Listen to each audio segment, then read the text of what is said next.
উসমান হাদি হওয়া সম্ভব না। গত 1 বছরে বাংলাদেশে শুধুমাত্র একটা উসমান হাদি ছিল।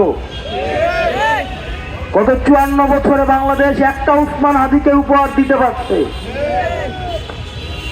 দলদাস, সেবাদাস, পদ পদবি, পোস্টিং, প্রমোশন, নিজের ব্যবসা টিকিয়ে রাখার স্বার্থে 80 বছর ধরে জীবন্ত লাশ হয়ে বেঁচে থাকার থেকে উসমান হাদির মতো 2 মিনিট জীবন নিয়ে বেঁচে থাকা বেশি সম্মানের। আপনি চাইলে উসমান হাদি হইতে পারবেন না, আমি চাইলে উসমান হাদি হইতে পারবো না। উনি বাংলাদেশকে ইনসাফের পথে নিয়ে যাইতে চাইছে। আমরা ব্যক্তি স্বার্থে, দলীয় স্বার্থে, সিটের স্বার্থে, ব্যবসায়িক স্বার্থে, একটা টিভি চ্যানেল পাওয়ার জন্য, একটা গরুর হাটের জন্য, একটা বাজারের ইজারার জন্য, একটা থানা কমিটির জন্য, একটা জেলা কমিটির জন্য, ইউনিয়ন সভাপতি হওয়ার জন্য নিজের মেরুদণ্ড বিক্রি করে দিয়ে আমরা সমাদাস হয়ে থাকতে চাই। রাজনৈতিক দলগুলো তেলীয় হয়ে গিয়েছে। প্রিয় ভাইরা, উসমান হাদির কাছে আমাদের প্রতিজ্ঞা আছে। উসমান হাদির যে শহীদের মৃত্যুর যে আকাঙ্ক্ষা, সকল ধরনের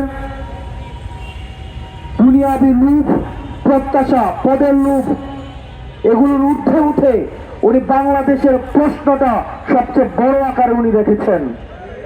দুর্ভাগ্যজনক বিষয়, আমরা ওনাকে ধারণ করতে পারি নাই। গতকালের গুলিটা উসমান হাদির মাথা দিয়ে ফুটো করে যায় নাই, এটা বাংলাদেশের প্রত্যেকটা মানুষের বিবেক ফুটো করে গেছে। আমরা আওয়ামী লীগের সাথে এখন সবাই পরকিয়া করি। বিশ্ববিদ্যালয়গুলোতে আইসা আওয়ামী লীগ এখন মিছিল করে, মিটিং করে।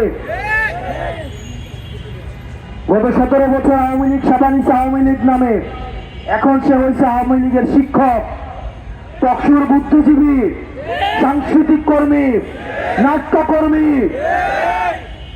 ফ্যাসিস্টের কোন ধরনের বাংলাদেশে কোন স্পেস হবে না, সে যেই নামেই থাকুক না কেন।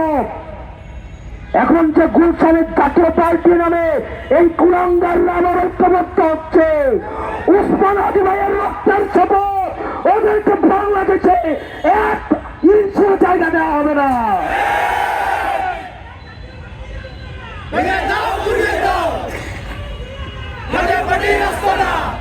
আমার ভাই উসমান হাদির রক্তের শপথ, এই বাংলাদেশে দিল্লির এক্সটেনশন, ইন্ডিয়ার আধিপত্য এই বাংলাদেশে কোন ফর্মেই, কোন ব্যক্তির মাধ্যমে, কোন ইনস্টিটিউশনের মাধ্যমে, টকশিজীবীর মাধ্যমে, পেশাজীবীর মাধ্যমে এই বাংলাদেশে কোনদিনও আর ঢুকবে না।